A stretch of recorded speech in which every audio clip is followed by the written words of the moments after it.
বন্ধুসকল, সফলতা এদিনতে লাভ কৰা নহয়, দৈনিক উপাৰ্জন কৰা হয়। মানুহে কয় ভাগ্য নাই বাবে ব্যৱসায়টোৱে কাম কৰা নাই, কিন্তু সত্যটো হ'ল প্ৰতিদিনে কঠোৰ পৰিশ্ৰম কৰা সকলৰ ভাগ্য আহে। সময় নাই, গ্ৰাহক নাই, ছিজন নাই, এইবোৰ সকলো অজুহাত। কিছু ক্ষেত্ৰত হয় বাৰু, কিন্তু সঁচা কথাটো হ'ল তেখেতৰ ফ'কাছেই নাই। প্ৰতিদিনে মনোনিৱেশ কৰি কঠোৰ পৰিশ্ৰম কৰা সকলৰ ভাগ্য নিশ্চয় উদয় হয়।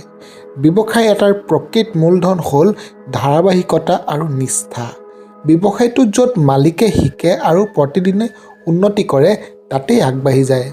কাৰণ দৈনন্দিন সৰু সৰু প্ৰচেষ্টাৰ ফলত আপুনি এটা সফল ৰিজাল্ট পায়। সফলতাৰ বাবে অপেক্ষা নকৰিব, প্ৰতিদিনে গঢ়ি তোলক। আকৌ কৈছোঁ, দৈনন্দিন সৰু সৰু প্ৰচেষ্টাৰ ফলতে এটা ডাঙৰ ৰিজাল্ট পায়। সফলতাৰ বাবে অপেক্ষা নকৰিব, প্ৰতিদিনে গঢ়ি তোলক।